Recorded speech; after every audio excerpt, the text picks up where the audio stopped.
Hello everyone, अपन next question करते हो। हमारे पास गिवन क्या, हमारे पास यहाँ पे गिवन है वेक्टर ए और वेक्टर बी। हमारे पास दो वेक्टर गिवन है, ओके। और यहाँ पे गिवन है वेक्टर ए का जो मैग्नीट्यूड है हमारे पास 1 है और वेक्टर बी का जो मैग्नीट्यूड है हमारे पास 4 है। और यहाँ पे फर्दर गिवन है कि जो वेक्टर ए डॉट बी का वैल्यू हमारे पास कितना है, 2 के बराबर आता है। और यहाँ पे गिवन है कि जो वेक्टर सी है वो ए और बी से इस टाइप से रिलेटेड है, ओके। अपन को पूछा है यहाँ पे कि जो वेक्टर बी और वेक्टर सी के बीच का जो एंगल होगा ना, पता वो एंगल क्या होगा, एक क्वेश्चन में पूछ रहा है, ओके। चलो देखते हैं इसको कैसे सॉल्व करते हैं, ठीक है। तो हमारे पास जो यहाँ पे है उसको सबसे पहले नोट डाउन कर लेते हैं, ठीक है। तो हमारे पास यहाँ पे गिवन है magnitude of vector A equal to हमारे पास कितना है 1, और यहाँ पे magnitude of vector B equal to हमारे पास कितना है 4, और यहाँ पे हमारे पास फर्दर गिवन है vector A dot vector B equal to हमारे पास कितना है 2, और यहाँ पे हमारे पास गिवन है वेक्टर सी इक्वल टू हमारे पास कितना है 2 इंटू यहाँ पे vector A cross vector B है और माइनस यहाँ पे 3 वेक्टर बी, ओके। हमारे पास ये ओके। अपन को निकालना क्या है, वेक्टर बी और वेक्टर सी के बीच का एंगल निकालना है, ठीक है। उसके पहले अपन क्या करते हैं ना, इसका यूज करते हैं, इसका, ठीक है। हमारे पास यहाँ पे गिवन है vector A dot vector B equal to 2, okay. तो अपन क्या करते हैं, इसको ओपन करते हैं तो हो जाएगा यहाँ पे वेक्टर ए का मैग्नीट्यूड और यहाँ पे वेक्टर बी का मैग्नीट्यूड, और अपन मान लेते हैं वेक्टर ए और बी के बीच का जो एंगल क्या है, थीटा। तो बस यहाँ पे बन जाएगा cos theta is equal to 2। अपन क्या करते हैं, इसकी वैल्यू और इसकी वैल्यू प्लग करते हैं, तो हमारे पास यहाँ पे बन जाएगा 1 इंटू 4, जस्ट सेकेंड, 1 इंटू 4 हो जाएगा, और यहाँ पे हमारे पास कितना cos theta is equal to 2। तो हमारे पास यहाँ पे हो जाएगा cos theta is equal to 1/2, ठीक है। तो हमारे पास यहाँ पे हो जाएगा थीटा इज इक्वल टू π/3, ठीक है। ये हमारे पास बन गया थीटा का वैल्यू, ओके। ये थीटा क्या है, वेक्टर ए और वेक्टर बी के बीच का एंगल, ओके। अपन क्या करते हैं, जो हमारे पास ये वाला इन्फॉर्मेशन गिवन है अब इसका अपन यूज करते हैं, ठीक है। अपन क्या करते हैं, दोनों तरफ लेते हैं डॉट, ठीक है। तो हमारे पास देखते क्या बनता है, ठीक है। अपन लेते हैं इसमें वेक्टर बी के साथ लेते हैं हम लोग डॉट, तो हमारे पास बनेगा यहाँ पे vector B dot vector C equal to हो जाएगा, हमारे पास हो जाएगा यहाँ पे 2 बाहर आ जाएगा, और बी डॉट यहाँ पे होगा हमारे पास vector A cross vector B, और यहाँ पे हमारे पास -3 vector B dot vector B, clear, okay. तो उनके पास यहाँ बन जाएगा vector B dot vector C equal to हो जाएगा हमारे पास। अब यहाँ पे देखो तो ये हमारा बना रहा है स्केलर ट्रिपल प्रोडक्ट, तो हम लोग इसको लिख सकते हैं 2, और यहाँ डब्बा के अंदर वेक्टर बी और यहाँ पे वेक्टर ए और यहाँ पे वेक्टर बी, और यहाँ पे हो जाएगा माइनस, और यहाँ पर हो जाएगा vector B dot vector B होता है 3 इंटू वेक्टर बी का मैग्नीट्यूड का स्क्वायर होता है, ओके। अब आप एक चीज पढ़े होंगे कि जब हमारा स्केलर ट्रिपल प्रोडक्ट होता है ना, तो उसमें से कोई भी दो हमारा वेक्टर आदि सेम आ गया तो उसका वैल्यू पूरा क्या हो जाता है, 0 हो जाता है, मतलब ये पूरे का वैल्यू कितना हो जाएगा, 0। तो बस यहाँ पे आ गया vector B dot vector C equal to पास आ गया 2 इंटू 0 और -3 वेक्टर बी का मैग्नीट्यूड का स्क्वायर, ओके। उससे आगे बढ़ते हैं तो हमारे पास यहाँ पे बन जाएगा vector B dot vector C equal to हमारे पास हो जाएगा यहाँ पे -3 वेक्टर बी मैग्नीट्यूड बी का स्क्वायर, ओके। अपन क्या करते हैं, इसको फिर से हम लोग ओपन करते हैं, ठीक है। और यहाँ पे हम लोग एज्यूम करते हैं कि जो वेक्टर बी और वेक्टर सी के बीच का जो एंगल है वो क्या है, फाई है, ओके। तो हमारे पास यहाँ पे बन जाएगा मैग्नीट्यूड ऑफ वेक्टर बी और यहाँ पे मैग्नीट्यूड ऑफ वेक्टर सी, और यहाँ पे दोनों बीच यदि एंगल फाई है तो यहाँ पे हमारे पास कितना cos 5 हो जाएगा, ठीक है। इक्वल हमारे पास हो जाएगा -3 मैग्नीट्यूड ऑफ वेक्टर बी का स्क्वायर, ओके। अपन देख सकते हो इसको लोग कैंसिल कर सकते हैं, और जो हमारे पास ये बना इसको लोग डिवाइड कर सकते हैं। तो हमारे पास यहाँ पे बन जाएगा, हमारे पास यहाँ पे बन जाएगा cos 5 is equal to -3 magnitude of vector B divide by हमारे पास हो जाएगा magnitude of vector C, okay. अपन क्या करते हैं, मैग्नीट्यूड ऑफ वेक्टर बी को हम लोग वैल्यू पुट कर देते हैं, तो हमारे पास यहाँ पे हो जाएगा cos 5 इज इक्वल टू -3, और यहाँ पे हमारे पास हो जाएगा magnitude of vector B equal to हमारे पास कितना गिवन है, हमारे पास गिवन है 4, तो हम प्लग करते हैं, हमारे पास कितना 4 डिवाइड अपना हो जाएगा मैग्नीट्यूड ऑफ वेक्टर सी। अपन को क्या करना है, मैग्नीट्यूड ऑफ वेक्टर सी निकालना। यदि हमारे पास मैग्नीट्यूड ऑफ वेक्टर सी निकल जाएगा तो वैल्यू इजीली निकल जाएगा, ओके। चलिए देखते इसको निकालते हैं हम लोग, ओके। तो हमारे पास यहाँ पे जो vector C equal to given है अपन इसको लेते हैं, ठीक है। हमारे पास यहाँ पे गिवन है vector C equal to A given है, ठीक है। तो अपन इसको लेते हैं, तो हमारे पास यहाँ पे हो जाएगा vector C is equal to हमारे पास है 2, और यहाँ पे vector A cross vector B और -3 vector B, okay. Let me check, यही है, ठीक है। अपन क्या करते हैं अब इसमें लेते हैं हम लोग दोनों तरफ मोड लेते हैं, means magnitude of vector C equal to हमारे पास हो जाएगा मोड 2, और यहाँ पे ए क्रॉस बी और -3 magnitude of vector B.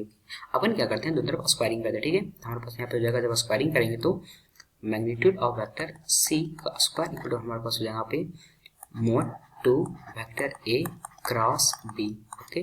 Just a second, और -3 वेक्टर बी और मोड पूरे का स्क्वायर, ठीक है। अपन इसको a minus B whole square में तोड़ते हैं, तो हमारे पास यहाँ पे हो जाएगा 4 और यहाँ पे हमारे पास magnitude of vector a cross vector b और इस पूरे का मोड का स्क्वायर, ओके। और यहाँ पे हो जाएगा +9 मोड वेक्टर b का स्क्वायर और यहाँ पे हो जाएगा -6 और यहाँ पे हमारे पास वेक्टर a क्रॉस b और डॉट हमारे पास होगा vector b, okay.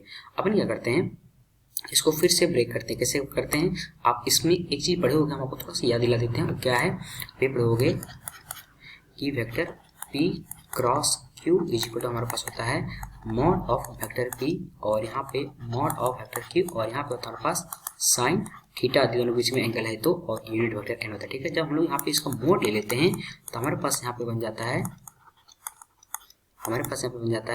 Mod vector p और वेक्टर q और यहाँ पे हो जाता है कितना होता है साइन थीटा होता है, क्लियर, ये बन जाता है, ओके। तो इस कॉन्सेप्ट को हम लोग यहाँ के लिए यूज करेंगे। आप देख सकते हो हमारे पास आप ऑलरेडी वेक्टर b और c के बीच में, वेक्टर a और b के बीच में एंगल कितना है π/3। अपन यहाँ पे इसको प्लग करेंगे और जो हमारे पास ये वाला क्वांटिटी है, ये वाला क्वांटिटी हमारे पास क्या स्केलर ट्रिवियल प्रोडक्ट है, तो हम लोग इसके हेल्प से इसको लिख सकते हैं। आप ऐसे पढ़ोगे, हम आपको थोड़ा सा याद दिला देते हैं। वो ये है 0.1 हो गया, 2 हो गया, आदि आपके पास ऐसा रहेगा vector p cross vector q और डॉट हमारे पास रहेगा वेक्टर r। तो हम लोग इसको लिख सकते हैं स्केलर ट्रिपल प्रोडक्ट में वेक्टर p और वेक्टर q और यहाँ पे वेक्टर r, ओके। और इसमें केसेस बनता हुआ ये होता है कि यदि कोई भी दो वेक्टर सेम हो गया, मीन्स हम ऐसे कहना चाहते हैं, यदि यहाँ पे वेक्टर p रहेगा क्रॉस यहाँ पे वेक्टर r q रहेगा और इसको हम क्रॉस करेंगे वेक्टर p से, तो इस केस में जो बनेगा वो बनेगा वेक्टर p और q और यहाँ पे बनेगा वेक्टर p, ऐसा बनेगा, ठीक है। आप यहाँ पे देख सकते हो कि जो हमारा ये वाला है और ये वाला हमारा क्या है, सेम है, तो इस केस में इसका वैल्यू क्या हो जाएगा 0, क्लियर। तो इस केस में अपन क्या करने वाले, इसका और इसका तीनों का यूज करने वाले, ठीक है। तो अपन यूज करते हैं कहाँ के लिए, इसके लिए, ठीक है। इसको ओपन करते हैं और इसको भी ओपन करते हैं, तो हमारे पास यहाँ पे बन जाएगा मैग्नीट्यूड ऑफ वेक्टर c का स्क्वायर इक्वल टू हमारे पास कितना हो जाएगा 4 और यहाँ पे हमारे पास मोड वेक्टर a का स्क्वायर मोड वेक्टर b का स्क्वायर और यहाँ पे हमारे पास कितना साइन स्क्वायर और यहाँ पे एंगल हमारे पास कितना है π/3, ठीक है।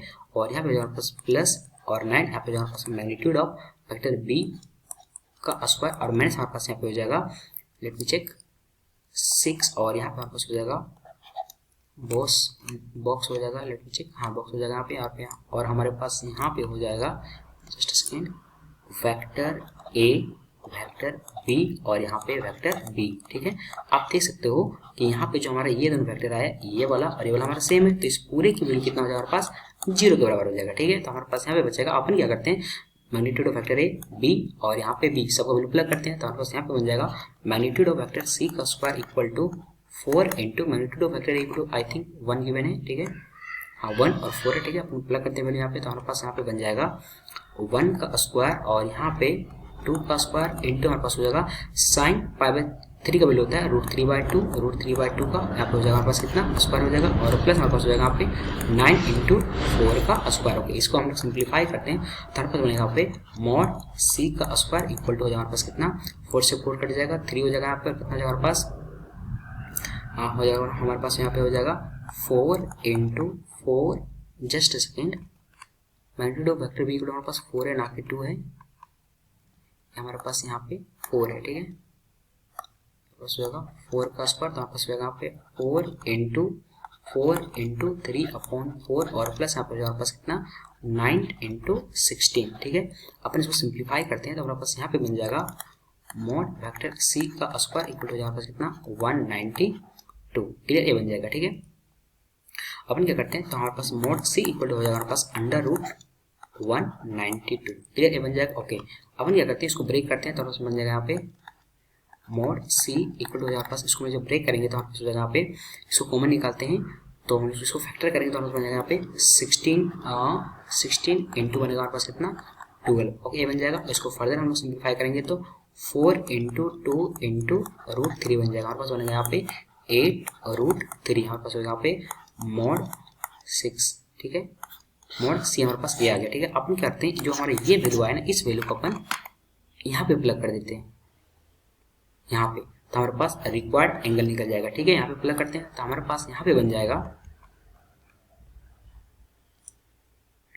यहाँ पे cos phi is equal to -3 into 4 divide by 8√3, ठीक है। इसको सिंप्लीफाई करते हैं, हमारे पास हो जाएगा 2 टाइम में, और ये कटेगा हमारे पास कितना बार में, √3 बार में। तो हमारे पास यहाँ पे बन गया cos phi is equal to -√3/2। Okay, तो अपने यहाँ पे phi इज इक्वल टू हो जाएगा हमारे पास कितना, तो हमारे पास phi इक्वल टू हो जाएगा cos inverse -√3/2। So this is the required angle between vector B and vector C. हम लोग देखते हैं कौन सा ऑप्शन हमारा करेक्ट। तो हमारा ऑप्शन नंबर यहाँ पे डी करेक्ट हो गया। ओके, चलो बाय बाय।